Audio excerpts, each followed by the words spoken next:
Baik, Assalamualaikum warahmatullahi wabarakatuh. Salam untuk sahabat-sahabat semua. Pada hari ini kita kedatangan dari teman-teman yang memang yang akan kita angkat pada malam hari ini, yaitu topiknya mengenai meriam karbit. Kita ini sekarang bersama kita yang biasa kita panggil Pak D Junai. Sebenarnya Wak Junai, tapi karena hari-hari itu disebut sering dipanggil Pak D, kita panggil Pak D ya, Pak Junai ya. Sehat Pak D Junai ya? Nah, Alfiat itu lahir batin. Ya.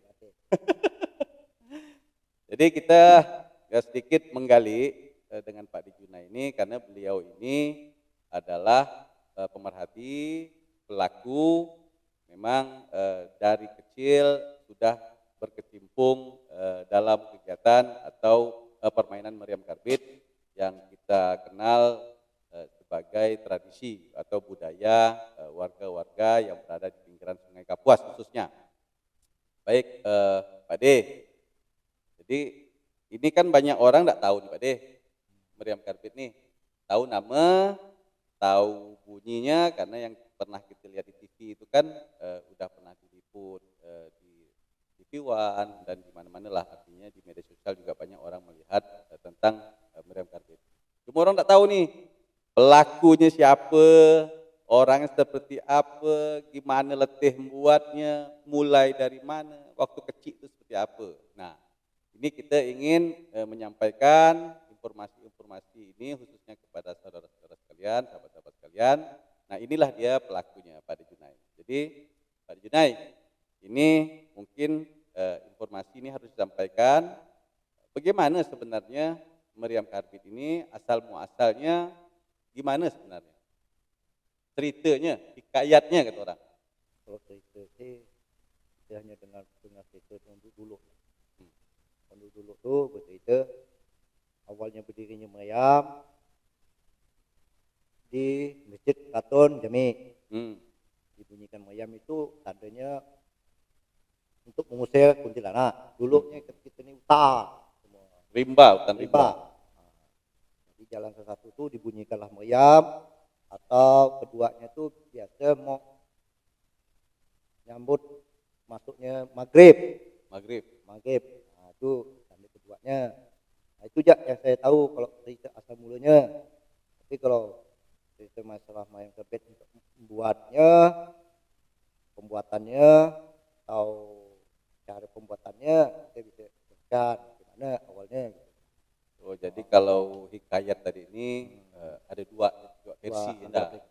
Versi pertama itu untuk mengusir kuntilanak untuk mendirikan keraton tadi. Mendirikan keraton.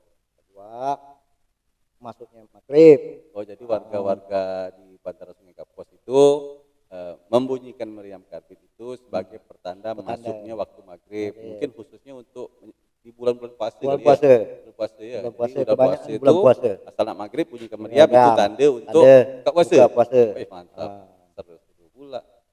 Oke. Jadi kalau untuk membuatnya itu Pak D Junai ini dari umur berapa udah bergelut-gelut nih di meriam ini? Saya kalau masalah buat itu dari umur ya kita 15-16 tahun. SD ke SMP itu? Itu udah SMP. Nah, tapi kalau kita lihat orang buat nih mungkin dari kecil kita udah ikut, ada nama Pak Muda saya itu Jul kan. Dia dulu pengurus mayam enggak dulu sebelum kita, dia dulu yang pengurus mayam. Ada namanya satu lagi itu yang TS itu siapa ya, Naen itu TS dulu. Saya kecil udah ada lihat mayam tuh, dia buat gimana cara dia nyimpai, cara dia menangkupkannya, saya tahu. Nah, tapi saya belum terjun ke situ, belum bisa, belum boleh kata dia, masih dibilang kecil, masih nonton ya. Jadi waktu kecil itu memang udah turun temurun dari orang tua, orang tua. Berarti benda itu udah lama. Saya dari datuk saya, habis itu dari bapak saya. itu dari adik bapak saya. Pontianak aja berdiri tahun 1771. Berarti kalau misalnya ditarik sejarah berarti udah lama benar ya. Atau mungkin setelah berdirinya itu memang warga itu belum apa tradisinya itu belum familiar lah, belum digunakan semua. Belum. Iya. Populer tuh mungkin Tahun-tahun ya kita tahun 18-an kali, 1800-an. 1800-an gitu. 1800-an lah ya. Berarti udah hampir 2 abad lebih ya, lumayan ya. Terus kalau misalnya waktu membuat meriam tuh apa ya sebenarnya yang menjadi pentingnya benda ini untuk dikerjakan? Yang penting untuk dikerjakan dulu kan kita belah kayu. Belah kayu. Belum belahnya kita cari kayu dulu. Cari kayu. Nah, itu kalau motong kayu itu ada hantu nggak tuh? Kalau ada hantu tuh kalau kita nebang di pokok kayu udah hutan. Berarti ada yang bertugas untuk ngusir hantu ada ya? Ada. Pak Lunglihin namanya. Itu untuk ngusir hantu. Itu hantu kan ngusir hantu? Ngusir hantu. Oke, habis itu udah dapat batang kayu nih? Udah dapat batang kayu. Kita cari gaji belah, nama tuh gaji pembelah. Senso. Kan? Oh lain lagi? Dulu belum ada senso. Oh gaji belah. Jadi kayu itu kan bulat. Jadi dibelah dulu nih sedikit nih, dibelah dulu supaya baji bisa masuk. Ada nama baji itu bukan kayu dulu. Kayak kapak tuh ya? Besi. Kayak batu kapak. Macam batu kapak ada sekitar 40 cm di panjangnya itu. Itu baji namanya. Baji. Dulu belum ada senso, belum. Masih pakai baji dia. Jadi pakai bolak-balik kalau kita nak belah meriam nih pakai bolak-balik gitu kan. Kalau sekarang kan pakai senso kan langsung enggak bolak-balik. Langsung. Berarti belah dua ini. Belah dua. Belah dua. Tapi dulu tahu saya tuh pakai takuk kami buat meriam. Takuk nih. Pakai takuk dibelah pun enggak belah habis. Ada tinggalkan sekitar 50 cm atau 40 cm. Pantatnya tuh. Itu takuk namanya. Kalau sekarang zaman-zaman tahun 90-an lah. 90-an tuh mulailah belah langsung. Langsung belah habis. Belah habis. Jadi dia takut tuh fungsi dia untuk nahan supaya meriam tuh kuat bunyinya, enggak los. Kalau sekarang ini kan banyak meriam ini kan belah langsung. Udaranya itu tekanan udaranya itu bisa keluar dari celah pantatnya itu. Oh iya tahu. Jadi kalau belah takut tuh dia tendangannya kuat. Jadi lebih rapat dia. Rapat, enggak di celah pantatnya. Jadi habis dipotong tadi ini apa gitu? Habis potong kita belah pakai baji. Habis dibelah pakai baji, baru kita potong pantatnya. Untuk pantatnya nih sekitar 40 cm tinggalkan. Itu kita belah. Habis kita belah ya kita takuk namanya kan. Habis itu takuk baru kita namanya ini belah tuh namanya belah. Buang isi dalamnya tuh. Oh dibulatkan di dalam ini. Dibulatkan tuh pakai namanya cetai. Cetai ini untuk biasa orang bikin perahu, bikin sampah. Oh kapak bengkok tuh. Kapak bengkok tuh. Itu cetai. Tahu lah dia bisa berbentuk. Tapi kita tinggalkan berapa senti ke kanan ini. Untuk supaya dia nangkep tuh sama diberi apa namanya ini goni. Dulu tuh goni. Belum ada namanya pakai selang pemadam bakaran ini belum ada. Yang dipakai sekarang? Belum ada. Dulu pakai goni. Goninya pun bukan kayak sekarang. Goninya dulu goni yang bekas-bekas kacang hijau, bekas apalah. Oh goni tebal lu? Tebal, rapat. Kalau sekarang kan bekas cabai. Ya bungkus-bungkusan untuk. Jadi kita bisa pakai 2 lapis. Kalau dulu selapisnya goni itu. Jadi adanya timbul nih pakai selang nih. Informasi dari kawan. Kita pakai selang. Selang ini selang apa? Selang pemadam bakaran. Oh, kira selang air. Selang pemadam. Selang pemadam air lah. Iya, maksudnya selang air yang selang air untuk air ledeng itu bukan tidak? Bukan. Untuk selang pemadam kebakaran. Oke. Ya habis dibelah, terus dikeruk isi dalam ini kan? Kita takut dong. Takut dulu. Takut. Udah itu buat dicair-cair, dibelah-belah. Dibuang isi dalamnya enggak. Habis itu ditangkup, disatukan lagi. Itu boleh goni, di dalam goni kita boleh otan. Batas nangkup ini supaya otan ini goninya ini tidak keluar. Jadi ada otan untuk dalam tuh. Rotan kanan. fungsinya untuk Untuk menggilas nahan udara bisa. penahan udara. Oh, agar yang udah disatukan tadi ini Nah. dia ndak pecah gitu, ndak Nggak terbuka. mudah udaranya keluar. Hmm. Supaya udara yang tak keluar kita tarik-tarik lah apa Hmm. namanya ngilasnya. Selain Gilas. pakai rotan kayak apa? Lain pakai rotan dulu kami pernah pakai namanya ini cekak. Cekak. Nah, Besi, itu cekak besi. cekak besi. Nah, supaya kuat zaman dulu masih ada gajah.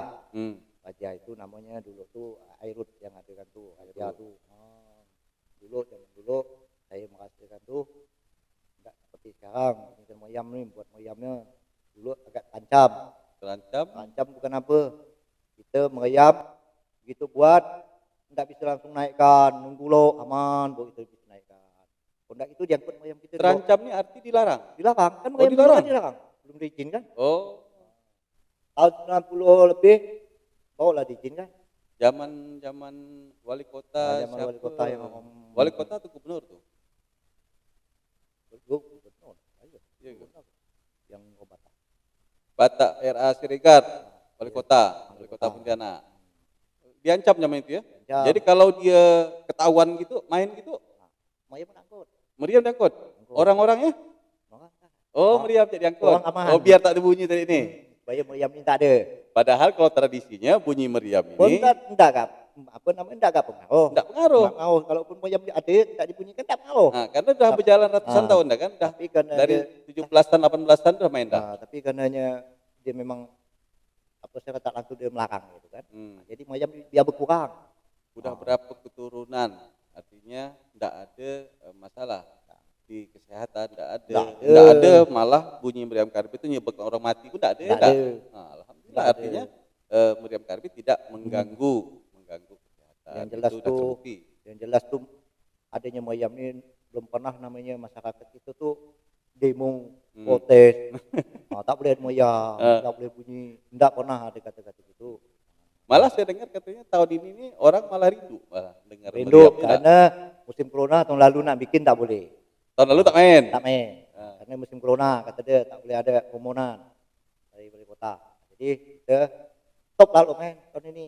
Tahun ini main tadi? Vakum dulu. Tahun ini main? Main tadi. Oh, berarti 2020. 2020. Tak main. Tak main. Karena musim corona. 2021 tadi main. Main. Banyak yang main nih. Oh, boleh dikatakan beberapa tempat ya lokasi yang main. Lumayan lah ya. Ya. Yalah, artinya kerinduan Dia kan masyarakat kan. penanya itu kan 40 berapa titik tuh. Kalau untuk Sungai Kepos yang ada titik. Dulu saya pernah dengar informasi yang paling banyak tuh hampir 62 titik dulu. Dulu? Pernah saya ngerasa itu. Oh, itu berarti yang buatnya baru nih abal-abal. Karena dulu itu pernah itu kita dapat hak atas kekayaan intelektual tanpa benda. Itu dari Kementerian Pariwisata. Itu diserahkan ke Pak Gubernur. Nah, itu ada sertifikat haki namanya, hak atas kekayaan intelektual tanpa benda karena sifatnya ini bukan benda tapi tradisi budaya. Nah, jadi diakui udah di seluruh Indonesia. Dan di Indonesia ini pun tidak ada yang bermain seperti kita meriam karbit. Pernah saya cek di Google itu dulu Jepang juga ada tapi tidak dibunyikan, mereka hanya sebagai penampilan saja, simbol aja, meriam kayu. Dan mereka besar salah saya itu. Tapi tidak dibunyikan. Tidak dibunyikan. Hanya simbol aja. Simbol saja. Jadi udah tadi dimainkan semacam, nak bunyikannya pakai apa? Kalau di Jawa itu saya lihat itu mereka menggunakan minyak tanah yang ditiup-tiup tuh. Oh, nah, itu meriamnya lain. Nah, itu tiup. Meriam kecil. Nah, ini meriam balok. Mana kau nani kembung. Ukurannya berapa? Ukuran kalau besar ini ukurannya mana? Sebesar mana ukurannya? Ukuran kalau di Jawa tuh dia meriam rata-rata pakai meriam bulog. Nah, itu ukuran paling itu kita diameter 20 lah, kali ini enggak? 20. 15 20. 20. Itu bisa ditiup. Kalau meriam balok nih aku tiup kembung, angin masuk. Berapa ukurannya? Kalau meriam balok. Nah, kalau meriam balok ukuran tuh diameter tuh sekitar 60. 60 cm. 60 cm. 60 cm, lumayan enggak meluknya enggak? Lumayan. Paling kecil tuh sekitar 40-an 50 cm diameternya. Yang terbesar 1 meter 15. 1 meter 15. Sejarah tuh. Sejarah itu ada meriam kita di laut. Tak bisa dipeluk tuh. Ya Allah, Mak. Nah, itu 115. Macam mana naiknya itu? Oh, itu naik ke 1. Habis naik, Sekampung. habis naik kan demam-demam. Terutama untuk sab kita demam. Berarti kalau ngerjakan meriam ini memang harus ramai. ramai. Berarti ada Oh. sisi positifnya dinilai dari dampak sosialnya, memang masyarakat bersifatnya gotong royong. Gotong seperti ini. royong. Oh, berarti bagus. Jadi setiap naikkan meriam ini awas kampung. Kalau meriam yang Daudi yang pernah kita punya di Mendawai dulu tuh, maka sekarang dah dibuat karena kebetulan dana kita pula. Proposal nggak bisa masuk ke perusahaan. Oh, nggak bisa. Dia masuk ke kantor-kantor, instansi-instansi tak bisa. Karena bila dia menyumbang, bila dia ngasih, pasti dia menyetujui, pasti dia mengizinkan, bantu.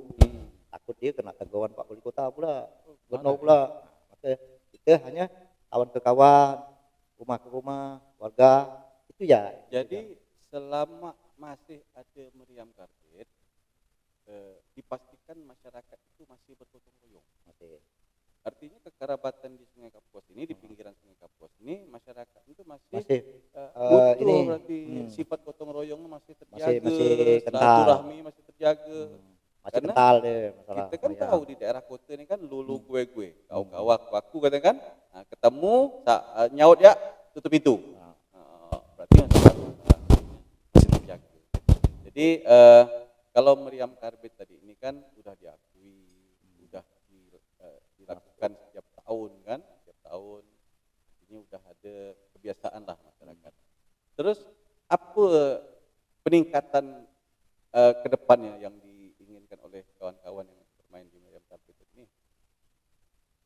Peningkatan untuk supaya ada peningkatan ke depannya tuh, meriam tuh adanya kita namanya organisasi apa namanya itu Forum Melayu. Forum pemain meriam karbit ini kan? Kan dia kan yang ketua ibaratnya meriam seluruhnya kan dia. Yang anunya yang mengkoordinir tadi ini. Mengkoordinir semuanya. Meriam yang ada di Sungai Kapuas. Jadi alangkah baiknya kalau ada bantuan, ada apa gitu, alangkah baiknya kita ngomong tuh ndak usah ibarat orang tuh nak stop aku ngomong tuh paper ya terbuka ngomong masalah dananya sekian apa sekian, nggak usah main pilih-pilih kasih ini mau yang Melayu kasih, bukan nggak pakai duit dia gitu bang. Ini kan pakai duit pemerintah. Jadi sama ratakan lah, karena pemain semua sama ya, susahnya pun semua sama. Cuman nanti pas ada masuk festival main kebet, barulah dinilai main bersih, main kelapa, tak bukut, hanya main kayu, kan gitu. Tapi kalau masalah bantuan dana dari dia yang untuk meriam, namanya meriam, kasih, nggak usah nak pilih kasih, tuh tak boleh main bersih, tuh main kelapa, tak boleh. Tapi selama ini forum bagus-bagus ya. Bagus. Alhamdulillah, artinya kita juga berharap forum bisa lebih meningkatkan bagaimana agar permainan ini tetap terjaga dari sekarang sampai ke nanti itu menjadi prioritas wisata Kota Pontianak. Itu kita harapkan. Nah, ada satu wacana dulu pernah saya dengar bahwa kenapa tidak titik-titik meriam karbit yang ada ini menggandeng para pengusaha-pengusaha, baik itu dari perbankan, baik itu dari goods-nya atau dari pihak manapun itu, artinya dijadikan simbol atau dijadikan satu wadah untuk mereka mempromosikan. Itu dulu pernah saya dengar tuh, misalnya contoh gini, bank ada beberapa, misalnya dari pihak-pihak bank itu mencari satu titik untuk mereka branding, sehingga kendala keuangan tadi ini, karena kan saya dengar tuh memang nilainya besar ya kalau salah ya, satu titik meriam tuh berapa lah kira memerlukan biaya dari awal sampai kalau kita dari awal bermain tuh kita beli balu dulu ya, balu dia boleh dikatakan murah lah. Kalau ukur diameter kita dulu lah, saya pernah beli kan sama kawan-kawan kita. Kalau ukuran kita diameter 60 tuh dulunya hanya kita main kita 700-800 ribu. Sekarang main 2 jutaan, 3 juta. Ini akibat tak ada barang ke atau permainan? Mungkin bisa jadi karena baluk nih dah susah dicari. Orang yang ambil pun mungkin dah makin jauh. Yang orang kampung orang kan. Atau biaya ngusir hantunya tinggi kali. Ah, mungkin kali ada hantu paling banyak ada nak diusir. Keliling pinggang. Kalau biaya ngusir hantunya mahal, wajar harganya jadi mahal itu, satu balok. itu diameternya sekitar 60-an. Ah. Kalau diameternya makin besar, 80, 90 atau 1 meter, pasti kan biayanya per batang kan lebih mahal. Tapi masih ada ke kayu besar sekarang? Masih ada. Masih ada ya? Masih ada. Cuman itulah saya ngomong tadi, yuk ngambilnya makin jauh. Jauh ngambilnya makin nyelam dalam. makin jauh. Oh itu yang menyebabkan biaya mahal karena ongkos ongkos transportasi. transportasi. Oh iya wajar. Ongkos tuh anak buahnya pacuh apa ini kan dalam. Oh iya, satu meriam tuh berapa lama bisa pakai? Satu meriam tuh, ini kita gantung kayunya pula lagi. Perawatannya. Kalau kita kan kalau Sungai Kapuas ini paling rentan dengan namanya binatang kapang. Berapa? Kalau kita nyimpan di luar. Binatang air yang gerogoti kayu ini enggak? Kalau kita nyimpan di dalam dalam parit, parit hitam tuh kan, itu aman kapang. Tapi kalau kita nyimpan di sungai gitu, di laut, di luar kota, itu habis. Air asin ke air tawar? Air tawar. Tawar. Kapang air tawar. Kalau di asin dia jadi dikeringkan dulu. Berarti bisa dikeringkan? Bisa dikeringkan jadi ikan asin. Kalau kapang dikeringkan macam mana? Apa dah dimakan? Jadi balok ini makan, ini kayu dimakan juga. Dia makan Untung kayu. ada kayu ini. Dia makan kayu, kita tak bisa makan dia kalau dikeringkan. Itulah kalau diameter sekian tu, dia mungkin harganya beda-beda lah kan bervariasi. Kira-kira 10 tahun sampai tak? Satu balok? 10 tahun? Oh berarti. Mayam yang ada ya tu yang nanti kita jaga. pakai sampai sekarang ni masih bisa kita pakai itu sekitar 10 tahun. Oh, 10 tahun. Mabang kayak mabang. Coba kita bayangkan kalau satu balok itu cukup untuk 1 tahun, berarti berapa banyak balok yang mau ditebang untuk minum karbit. Ya. Tapi kalau untuk tadi dikatakan 10 tahun, artinya aman. Arti penggunaan jangka waktu lama, 10 tahun lagi baru dia cari balok lagi. Tapi ada yang kayu yang mudah dipakai kapang, hanya bisa setahun kan dipakai. Oh, ada kah? Ya. Tapi jarang kali ya. Kan pernah kami pakai ada namanya batang duyan. Oh, batang ya. Batang duyan, batang amin, batang blutung, itu hanya setahun. Oh, macam-macam enggak ya? Tapi kalau jenisnya manti, mabang, tirai itu tetap di atas 1 tahun. Oh iya. Itu kayak keras semua. Kalau kayu yang keras tuh kayak belian tuh? Oh itu mahal. Jangan dibikin meriam. Jangan bikin rumah ya? Bikin rumah ya digesek, jadikan kayu segi. Oke, jadi tadi ini artinya dari segi lingkungan pun kita masih bisa bertahan untuk menggunakan satu buah meriam itu dengan jangka waktu yang lama. Artinya tidak ada kendala, saya lihat di sosial juga aman, di lingkungan juga aman. Artinya kalaupun ekonomi itu, saya pernah lihat di itu pada saat bermain meriam karbit, ekonomi masyarakat terbantu karena orang ramai datang. Orang ramai datang, orang ramai belanja, artinya efek positifnya itu peningkatan ekonomi di masyarakat enggak? Masyarakat di malam takbiran itu. Semua rata-rata orang tuh pasti dia mau lihat meriam. Sambil lihat meriam lah, dia ya pengen makan-makan. Jadi apalah keinginan tahun depan nih, tahun 2022 nih? Keinginan tahun depan nih kami ini rencana mau nambah meriam. Nambah meriam. Cuman ya masalah mungkin dananya gimana, kita nanti.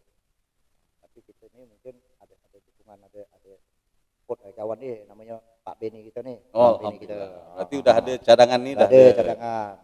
Your battery is low. Please charge. Mudah-mudahan nanti pada saat kita sudah menyambut tahun 2022, kawan-kawan pemain meriam karbit itu bisa bergairah lagi, bisa meramaikan suasana khususnya di bulan Ramadan dan di puncaknya adalah hari raya Idul Fitri, sehingga bunyi meriam karbit tadi akan menjadi satu. Oke, mungkin sekian yang bisa disampaikan oleh Pak Junai. Mungkin nanti ada beberapa topik-topik lagi mengenai ini, khususnya kita akan gali lagi di sesi selanjutnya dengan Pak De Junai. Pak De Junai ini warga yang bertempat tinggal di Bantaran, Kapuas. Kita. Dari tahun berapa tuh tinggal sana? Oh, dari tahun sedikit tuh. Dari tahun sedikit. Tahun sedikit itu artinya tahunnya masih sedikit. Tidak banyak. Jangan tahun 2021 Your battery is low. Oke, sahabat. Terima kasih. Assalamualaikum warahmatullahi